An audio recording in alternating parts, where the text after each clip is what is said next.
The morning my own son shoved my suitcases onto the porch and locked the door behind me, I realized blood ties mean nothing when convenience comes first.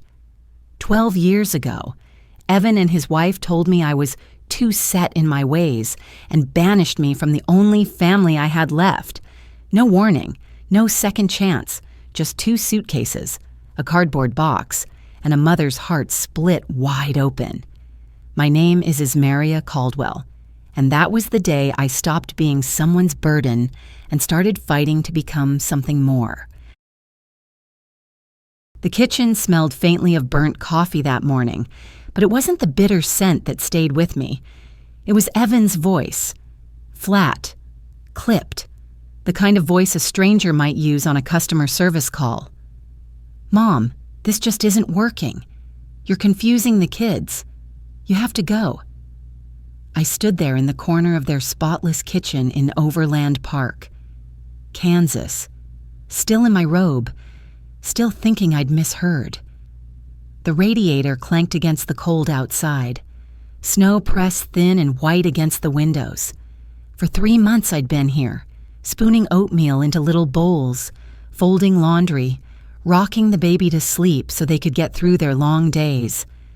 That was the thanks I got, a verdict, swift and merciless. I turned toward Evan, searching his face for the boy who once clutched my hand at school drop-off, the man who hugged me at his wedding as though I were his anchor. Instead, he looked past me, eyes fixed on the granite countertop as if I weren't even in the room.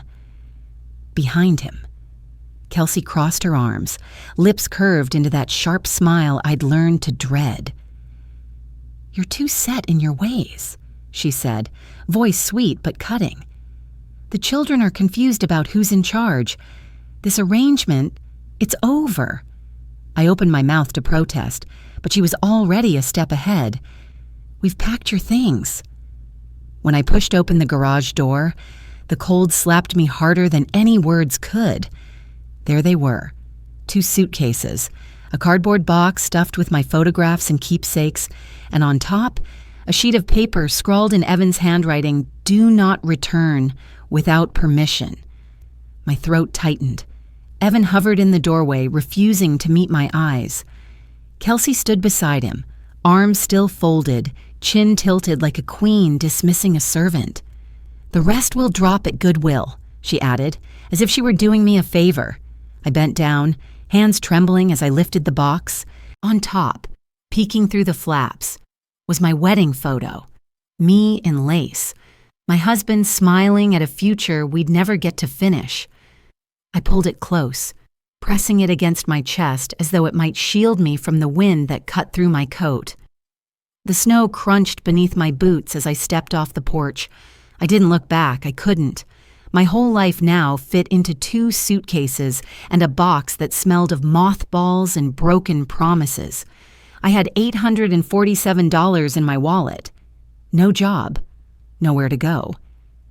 The air burned my lungs, sharper than grief, sharper than betrayal, the kind of pain that sinks deep and freezes bone. And still, under my breath, I made a promise to myself no one else could hear. If they have closed the door on me, I'll build an entire house of my own. The motel off I-35 was the kind of place people stayed when they were running out of options. The carpet smelled of mildew, the wallpaper peeled in yellow patches, and the heater coughed like an old smoker every time it tried to kick on. I paid by the week, counted out in cash, watching the balance in my wallet shrink as days bled into nights, to keep the roof over my head. I scrubbed office floors on the graveyard shift, the chemical sting of bleach clinging to my hands long after I clocked out. Daylight hours were harder. Sleep never came easy in that room with paper-thin walls, so I drifted to the public library, losing myself in the quiet hum of computers and the dusty smell of old books. On other days, I found myself at Trinity Church downtown, volunteering just to feel useful. One afternoon, I helped the pastor clear out the basement, broken chairs, warped tables, forgotten hymnals, all destined for the dumpster. I lifted one leg of a busted oak table, and the scent hit me. Oak, rich and stubborn, the kind of wood that doesn't surrender easily.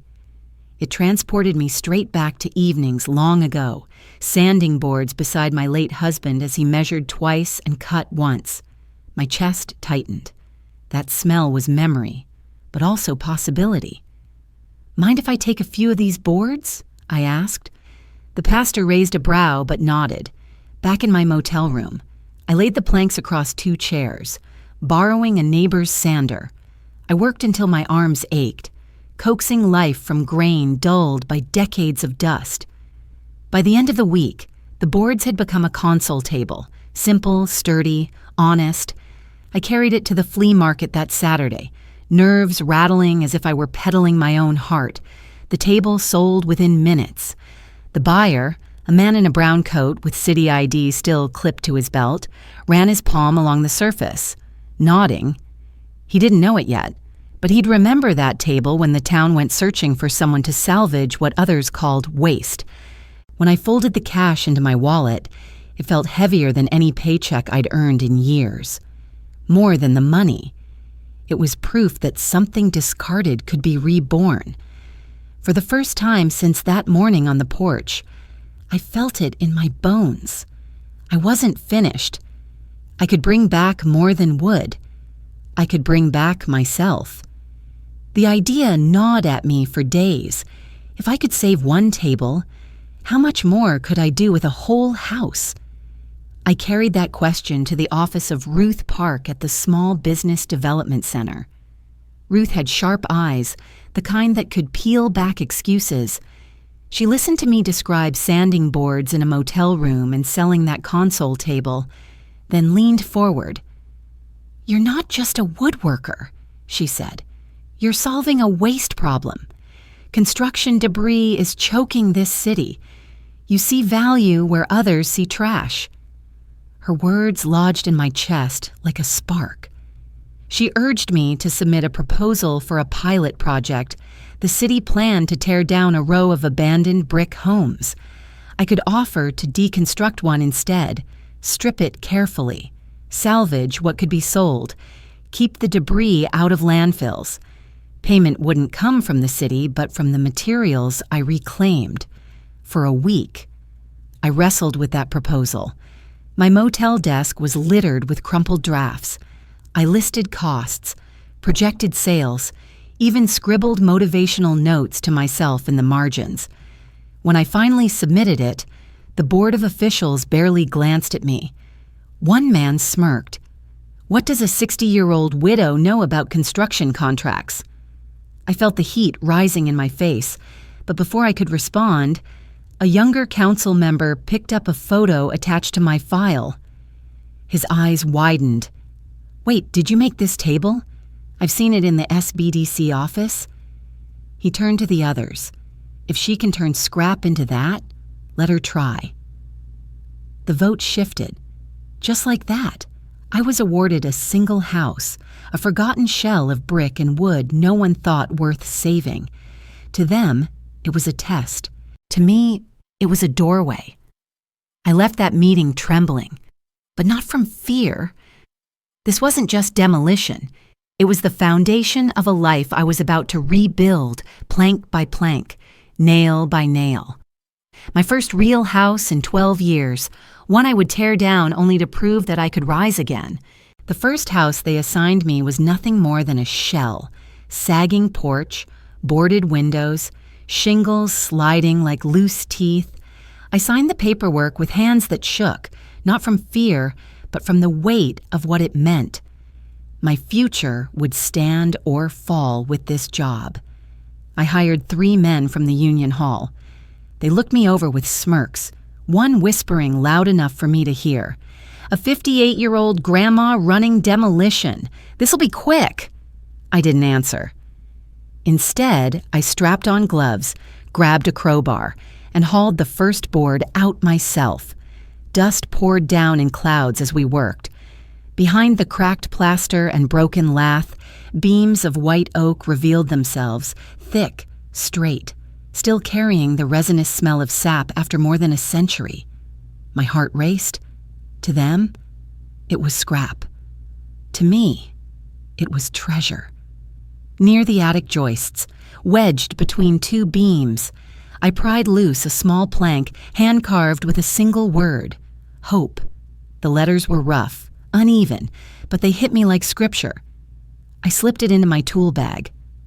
That piece of wood would follow me through every stage of what came next, a reminder of the day I stopped being discarded. When the job was done, I stacked bricks and oak in neat piles, photographing every bundle. The bricks went to a new cafe downtown that wanted character. The oak beams became a dining table a young couple said they'd treasure forever. The checks I received added up to more than I dared hope. For the first time, I could leave the motel. I found a cramped room above an auto repair shop, the smell of grease seeping through the floorboards. It wasn't glamorous, but it was mine. After months of being told I was nothing but baggage, I turned the key in that door and whispered to myself, "This is the beginning." Just as word was spreading that I could salvage what others threw away, the hammer fell. The city office received an anonymous call accusing me of stealing municipal property. Overnight, my contract was suspended pending review. 2 weeks of silence followed, my phone stubbornly quiet. My stomach knotted. Then a letter arrived with the IRS logo on top. I'd been randomly selected for an audit. Ruth, my advisor at the SBDC, scanned the notice and frowned. "This wasn't random," she said. "Somebody filed a complaint." My mind went straight to Kelsey. She was the only one outside the city who knew the details of my work, and the timing was too sharp, just weeks after I'd refused Evan when he hinted about their mortgage troubles. I spent days digging through every receipt, every invoice, my hands cramping from flipping papers late into the night. Sleep deserted me. For 10 nights straight. I lay awake in that room above the garage, heart hammering, listening to engines groan below me, wondering if everything I'd built was about to collapse. Then, as though summoned by my exhaustion, Evan called. His voice was honey-sweet, rehearsed. "Mom, we're drowning, just a couple thousand to cover the mortgage until I'm back on my feet." I closed my eyes, rage and sorrow colliding. "Do you know," I said evenly, "that before you threw me out, I paid Maddie's daycare for 6 months straight? Did you ever even notice?" The line went dead quiet. For the first time, my son had no words. I hung up before he could find them. That night, I realized a truth that steadied me more than any contract ever could. Enemies on the outside can't hurt you as deeply as betrayal from within. But even family doesn't get to decide your worth. From that moment, I swore I would never again let their poison dictate the course of my life. I would stand alone if I had to, and I would stand strong. When the dust finally settled from the accusations, the city officials came back with wide eyes and careful words. My pilot project had saved them nearly 40% in landfill fees. What they had expected to be a nuisance had turned into a revelation. Instead of tearing down, hauling off, and paying thousands to bury the rubble, they had a woman with a crowbar and vision turning waste into value. The next contract wasn't for a single home. It was for an entire block of derelict houses along the old main road. The kind of eyesore the town had been trying to erase for years suddenly became my opportunity. That was the day I wrote the name down in pen, Second Chance Lumber Co. It felt right. Not just for the wood, but for me. I paid a kid at the library to set up a simple website. Within weeks, inquiries rolled in, kitchens, staircases, wine racks, all from barnwood and beams I'd pulled with my own hands. Then came the newspaper article, "Grandma Saves City Millions," my face plastered across the local section, holding a plank of oak like a prize. For a moment, pride bubbled up. until the emails arrived, anonymous, venomous, telling me to back off, to leave the work to real contractors. My little victory had made me a threat. One night, my phone buzzed. A text from Evan. "How long are you going to stay mad? We're really struggling here." Not an apology, not a scrap of accountability, just another reach for my pocket. I set the phone face down and left it there, unanswered. I hired more laborers. The jobs were too big for me to carry alone. Still, in the back of my mind, I knew to go further. I needed more than muscle. I needed someone I could truly trust. The third winter was merciless. Kansas weather had teeth, and that February it bit down hard. Snow slammed the city for 2 straight days. I got the call just after midnight. The roof of my temporary warehouse had buckled under the weight. I drove through white-out roads, headlights swallowed by the storm. When I opened the door to the building, my stomach dropped. Piles of oak I had spent months salvaging lay soaked and sagging under sheets of ice. Every dollar I'd scraped together seemed to melt in front of me. We worked through the night, shoveling snow, dragging tarps, trying to save what we could. My fingers stung. My breath came ragged in the freezing dark. That's when I noticed him. A lanky kid working harder than anyone else. Sleeves soaked, eyes sharp. His name was Leo, 21, no steady job, no one willing to take a chance on him. By dawn, we'd managed to salvage a few of the best beams. My muscles ached, but something else stirred in me. I asked if he wanted steady work. His eyes lit up, cautious but hungry. I knew that look. I'd worn it myself. Weeks passed, and Leo proved himself again and again. He had a knack for spotting value others missed, a beam with hidden rot, a joist still strong under its scars. He reminded me of me at his age, dismissed, underestimated, but brimming with potential. When we rebuilt the roof, he pointed to a stack of warped rafters. "If we cut and brace them here, you don't need to buy all new." He was right. That idea alone saved me hundreds. The storm passed. The warehouse stood solid again. As I watched Leo sweeping the sawdust, I realized I wasn't just saving lumber, I was saving people too. And maybe, in saving them, I was saving the last unbroken piece of myself. Nearly a decade had passed since I'd first pried nails from rotting beams with blistered hands. Second Chance Lumber Co. was no longer just me and a rented truck. It was a company with crews in 4 states, contracts stacking higher than I ever imagined. Each project carried my fingerprints, but one stood apart, a commission in Hudson Valley, New York. The assignment was daunting. A crumbling 19th century mansion stood in the path of redevelopment. Most saw a money pit.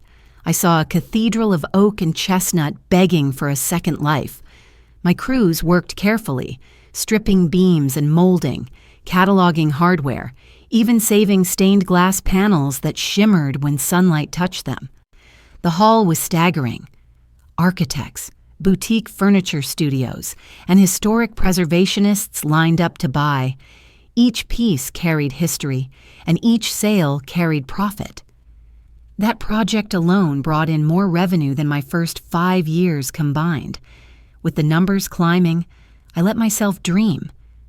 For years, I'd lived in rentals and rooms above workshops, my wealth tied up in equipment and payroll. But one afternoon, driving through the valley, I spotted it. Old Sycamore House, a grand estate perched on a hill, its slate roof framed against the Hudson River, sycamore branches stretching like guardians over a century of secrets. The realtor rattled off square footage, acreage, appraisals, but my mind was elsewhere. I walked through the library lined with mahogany shelves, the ballroom with dust shimmering in the air, the wide porch overlooking water that caught the sunset like fire. I knew in my gut This was where my journey pointed all along. I made the offer on the spot. Cash down, firm handshake, no hesitation. The realtor blinked, stunned. For me, there was no second guessing. 2 weeks later, I turned the key in the lock of old Sycamore House. My footsteps echoed through the marble foyer, and I laughed, quietly but fully, for the first time in years. I carried the carved plank I'd found in that first demolition job, the one that read Hope, and placed it on the mantel. A promise fulfilled. That night, I wandered upstairs into the master bedroom. The view stopped me cold. From that height, I could see the grid of streets below, the modest subdivision where Evan and Kelsey still lived. Their lives had shrunk into smaller, tighter corners, debt pressing in, opportunities gone stale. From my window, their neighborhood looked like toy blocks. It wasn't triumph I felt, not exactly, more like an inversion of gravity. For so long, they had looked down on me, convinced I was a burden, disposable. Now, with nothing more than the labor of my own hands, I stood above them, literally. I was looking down at the very people who once told me I was unworthy of a home. It wasn't gloating, it was clarity. Power didn't come from spite or revenge, it came from rebuilding when no one expected you to survive. I closed the curtains softly, not to shut them out, but to remind myself my life was mine now. The house creaked around me like it was exhaling, accepting me into its ribs. I settled into bed, and as the river's reflection flickered on the ceiling, I whispered the words that had carried me this far. If they closed one door, I would build my own house. Tonight, that house was mine.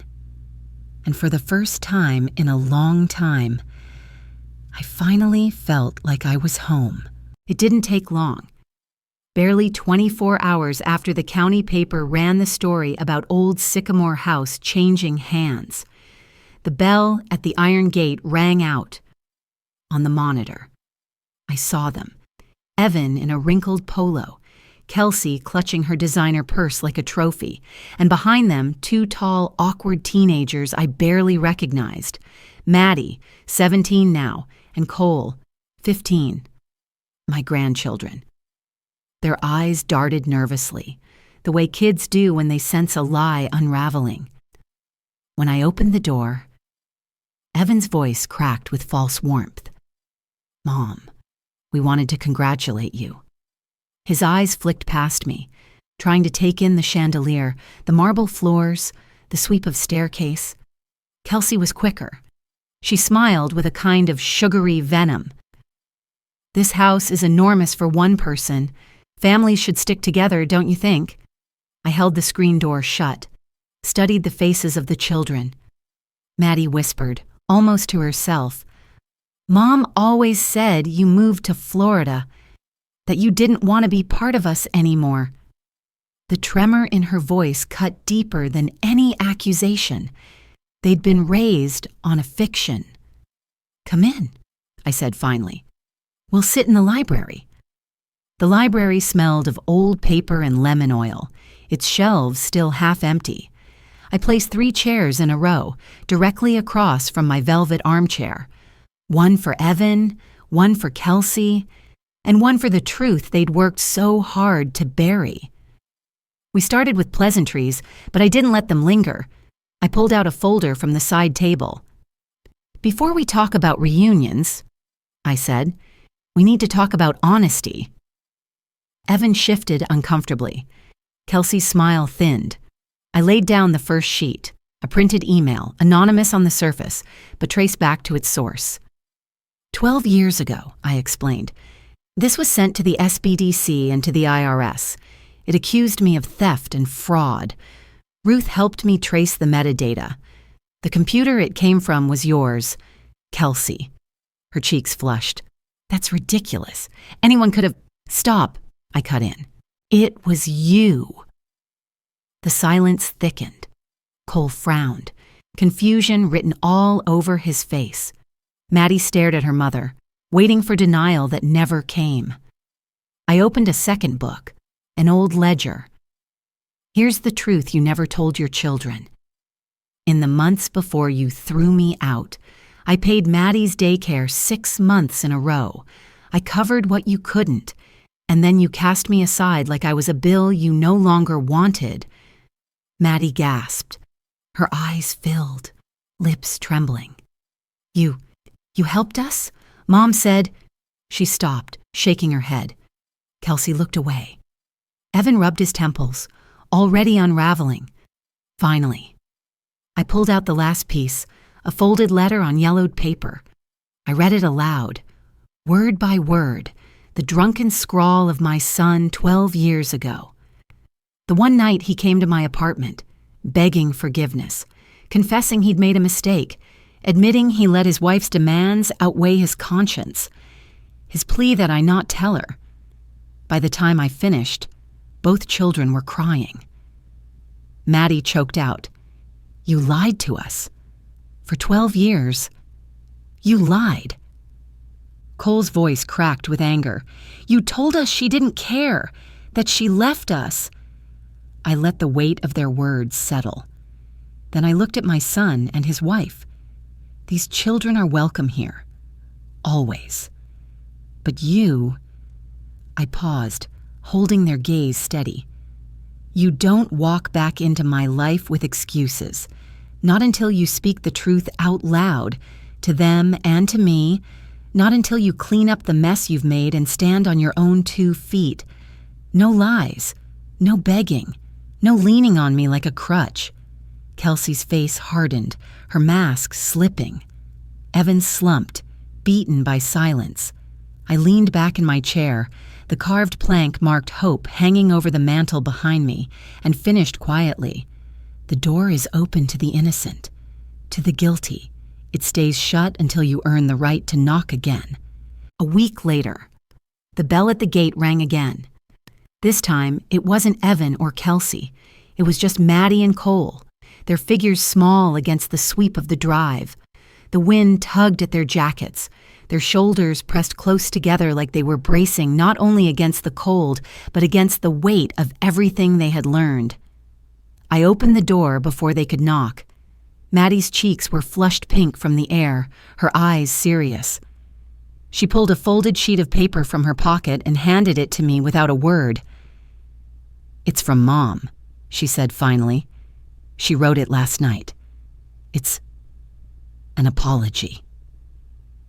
I carried it into the warmth of the library before unfolding it. The handwriting was rushed, uneven but undeniably Kelsey's. The words stammered and stumbled, half excuses, half remorse. Yet in the center of the page, the truth finally appeared in black and white.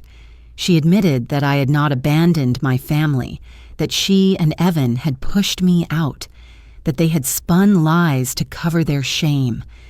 She even wrote that she regretted keeping the children from me, that those stolen years could never be repaid. At the bottom, her signature sprawled like a wound. Evan's line beneath it remained empty. I traced the blank space with my thumb. Maddie watched me anxiously, as though afraid I'd dismiss the whole gesture. "It's a start," I told her quietly. She let out a shaky breath of relief. Cole frowned but said nothing. I knew better than to expect miracles. People don't change overnight. But the paper in my hands meant one thing. The fortress of denial had cracked. I folded it neatly, slid it into a drawer, and turned to the children. "I'd rather spend this afternoon building something than dwelling on apologies," I said. "You two up for some work?" Their eyes lit up. We moved to the far end of the library, where sawhorses were already set up beneath tall windows. From a stack of salvaged lumber, I pulled out a thick plank of oak, weathered from a century of use. Its surface was scarred and pitted, but the grain glowed with potential. "This piece came from the Hudson Valley job," I explained. "She's got life left in her.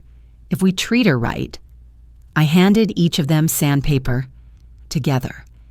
We bent over the board, scraping layer by layer until the rough edges softened. The sound was steady, almost like breathing. Shh, shh, shh, rising and falling in rhythm with our hands. Fine dust coated our sleeves, but underneath, the oak emerged golden and warm. Cole measured the sides with a carpenter's square, tongue caught in concentration. Maddie steadied the plank, her fingers firm but gentle. When it came time to saw, I guided their hands on the handle.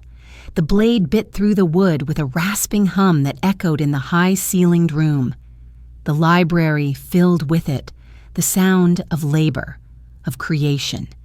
To me, it was the sound of justice. Not the kind handed down in a courtroom or shouted in a fight, but the quiet kind, the kind you make with your own hands, turning wreckage into something worth keeping. By dusk, we had a simple bookshelf assembled, square and strong. Maddie brushed her palm across the smooth top, smiling with pride. "This will be perfect in my room," she said. Cole grinned, nodding like he had built a castle. I leaned back against the workbench, watching them. Their laughter carried in the amber glow of the lamps, bouncing off the half-empty shelves. For a moment, I simply let it wash over me. I thought of the years I'd lost, 12 of them, because of lies whispered into their ears, because of choices made by people too afraid to face their own guilt. But here they were, my grandchildren, dust on their sleeves and sawdust in their hair, standing beside me not because anyone forced them, but because they chose to. Justice doesn't always roar. Sometimes it whispers. Sometimes it hums in the scrape of sandpaper, in the steady push of a saw. Sometimes it's nothing more than opening a door for those who deserve to walk through it, and closing it firmly on those who don't. I no longer needed Evan's apology or Kelsey's permission. I no longer waited for their approval like a child craving praise. I had Maddie and Cole. I had a house full of history, filled now with the laughter of children rediscovering their grandmother.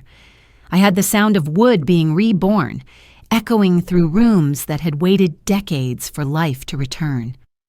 As the fire in the hearth dimmed and the saw's hum faded, I felt peace settle deep in my bones. Not triumph, not revenge, peace.